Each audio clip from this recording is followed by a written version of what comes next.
BJP ರಾಜ್ಯಾಧ್ಯಕ್ಷ B Y Vijayendra ಅವರನ್ನ ಯಾವುದೇ ಕಾರಣಕ್ಕೂ ಆ ಸ್ಥಾನದಲ್ಲಿ ಮುಂದುವರಿಸಬಾರದು ಅಂತ ಈಗಾಗಲೇ ಬಸನಗೌಡ ಪಾಟೀಲ್ ಟೀಮ್ ಹಠ ಹಿಡಿದಿದೆ. ನಾನಾ ಪ್ರಯತ್ನಗಳನ್ನ ಮಾಡ್ತಿದ್ದಾರೆ.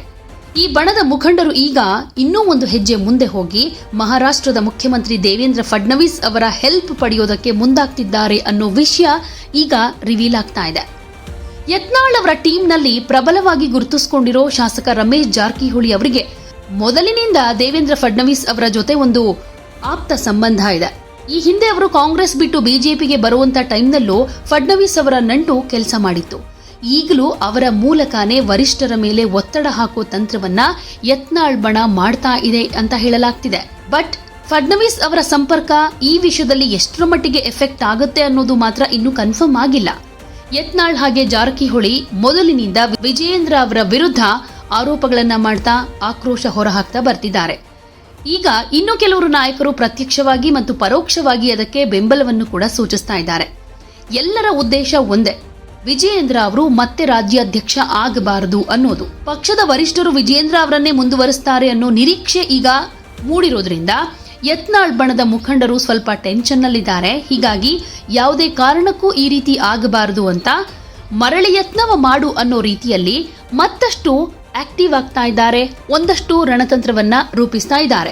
ಬಿಜೆಪಿ ರಾಜ್ಯಾಧ್ಯಕ್ಷ ವಿಜಯೇಂದ್ರ ಸಂಘಟನಾ ಚತುರ, ಭವಿಷ್ಯದ ನಾಯಕ, ಹಾಗೆ ವೀರಶೈವ ಲಿಂಗಾಯತ ಮಹಾಸಂಗಮ ಸಮಾವೇಶದಲ್ಲಿ ಮಠಾಧೀಶರ ಸಮ್ಮುಖದಲ್ಲಿ ಸಮುದಾಯದ ಮುಖಂಡರು, ರಾಜಕೀಯ ಪಕ್ಷಗಳ ಮುಖಂಡರು ಬಿಜೆಪಿ ವರಿಷ್ಠರಿಗೆ ಬಹಿರಂಗ ಸಂದೇಶವನ್ನು ಕೂಡ ರವಾನಿಸಿದ್ರು. ಬಿಜೆಪಿಗೆ ಯಡಿಯೂರಪ್ಪ ಅನಿವಾರ್ಯ. ಮುಂದಿನ ದಿನಗಳಲ್ಲಿ ಪಕ್ಷ ಅಧಿಕಾರಕ್ಕೆ ಬರಬೇಕು ಅಂತ ಅಂದ್ರೆ ವಿಜಯೇಂದ್ರ ಅವರನ್ನ ಆ ಸ್ಥಾನದಲ್ಲಿ ಮುಂದುವರಿಸಬೇಕು.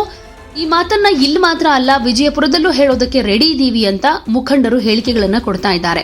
ಯಡಿಯೂರಪ್ಪ ಹಾಗೆ ವಿಜಯೇಂದ್ರ ಅವರ ಪರವಾಗಿದ್ದೀವಿ ಅಂತ ಆರಂಭದಿಂದ ಕೊನೆಯ ತನಕ ಹೇಳ್ಕೊಂಡು ಬಂದಿದ್ದಾರೆ ವಿಜಯೇಂದ್ರ ಬಣದ ಒಂದಷ್ಟು ಮುಖಂಡರು. ಜೊತೆಗೆ ಮಠಾಧೀಶರ ಬೆಂಬಲ ಕೂಡ ಯಡಿಯೂರಪ್ಪ ಫ್ಯಾಮಿಲಿಯವರ ಮೇಲಿದೆ. ಇನ್ನು ರೇಣುಕಾಚಾರ್ಯ ಅವರು ಕೂಡ ಸಾಕಷ್ಟು ಬಹಿರಂಗವಾಗಿ ಹೇಳಿಕೆಗಳನ್ನ ಕೊಡ್ತಾ ಇದ್ದಾರೆ.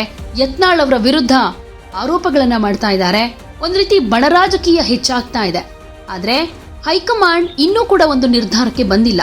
ಈ ತಿಂಗಳ 20-21ನೇ ತಾರೀಕು ರಾಜ್ಯಾಧ್ಯಕ್ಷ ಯಾರು ಅಂತ ಅನೌನ್ಸ್ ಮಾಡಲಾಗುತ್ತೆ ಅಂತ ಹೇಳ್ತಾನೆ ಇದ್ದಾರೆ.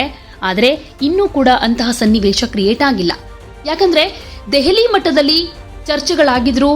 ಇಲ್ಲಿನ ರೆಬೆಲ್ ಟೀಮ್ ಆಗಿರಬಹುದು, ವಿಜಯೇಂದ್ರ ಅವರು ಆಗಿರಬಹುದು, ದೆಹಲಿಗೆ ಹೋಗಿ ಅಮಿತ್ ಶಾ ಅವರನ್ನೆಲ್ಲ ಮೀಟ್ ಮಾಡಿ ಬಂದಿದ್ದಾರೆ. JP ನಡ್ಡಾ ಹಾಗೆ ಹೈಕಮಾಂಡ್ ಮಟ್ಟದ ನಾಯಕರನ್ನ ಮೀಟ್ ಮಾಡಿ ಅವರ ಮನವೊಲಿಕೆ ಮಾಡುವಂತ ಪ್ರಯತ್ನಗಳನ್ನ ಮಾಡ್ಕೊಂಡು ಬರ್ತಾ ಇದ್ದಾರೆ. ಬಟ್ ಇಲ್ಲಿ ಹೈಕಮಾಂಡ್ ಯಾರಿಗೆ ಮಣೆ ಹಾಕುತ್ತೆ ಇಲ್ಲ ಅನ್ನೋದೇ ಸದ್ಯದ ಕುತೂಹಲ. ಪರಿಸ್ಥಿತಿ ಹೀಗಿರುವಾಗ ದೇವೇಂದ್ರ ಫಡ್ನವೀಸ್ ಅವರ ಮೂಲಕ ಹೈಕಮಾಂಡ್ಗೆ ತಮ್ಮ ಅಭಿಪ್ರಾಯವನ್ನ ವ್ಯಕ್ತಪಡಿಸಿ ವಿಜಯೇಂದ್ರ ಅವರು ಯಾವುದೇ ಕಾರಣಕ್ಕೂ ರಾಜ್ಯಾಧ್ಯಕ್ಷನಾಗಿ ಮುಂದುವರಿಬಾರದು ಅನ್ನೋ ಪ್ರಯತ್ನದ ಭಾಗವಾಗಿ ರಮೇಶ್ ಜಾರಕಿಹೊಳಿ ಈಗ ಫಡ್ನವೀಸ್ ಅವರ ಜೊತೆ ಮಾತುಕತೆಯನ್ನ ನಡೆಸಿ ಅವರ ಹೆಲ್ಪ್ ಕೇಳ್ತಿದ್ದಾರೆ ಅಂತ ಹೇಳಲಾಗ್ತಾ ಇದೆ. ಇದಕ್ಕೆ ನಿಜಕ್ಕೂ ಫಡ್ನವೀಸ್ ಅವರು ಒಪ್ತಾರಾ ಅಥವಾ ಹೈಕಮಾಂಡ್ ನಿರ್ಧಾರವೇ ಅಂತಿಮ, ನಾನು ಈ ವಿಚಾರದಲ್ಲಿ ಇಂಟರ್ಫಿಯರ್ ಆಗಲ್ಲ ಅಂತ ಹೇಳ್ತಾರಾ ಗೊತ್ತಿಲ್ಲ.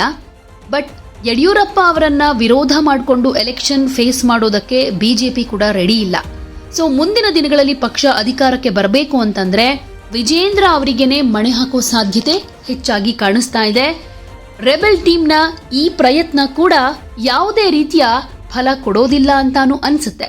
ಆದ್ರೂ ಮರಳಿ ಯತ್ನವ ಮಾಡು ಅನ್ನೋ ಹಾಗೆ ಕೊನೆಯ ತನಕ ತನ್ನ ದಾಳವನ್ನ ಪ್ರಯೋಗ ಮಾಡ್ತಾ ವಿಜಯೇಂದ್ರ ಅವರ ವಿರುದ್ಧ ನಾನಾ ರಣತಂತ್ರವನ್ನ ರೆಬೆಲ್ ಟೀಮ್ ಮಾಡ್ತಾನೇ ಇದೆ.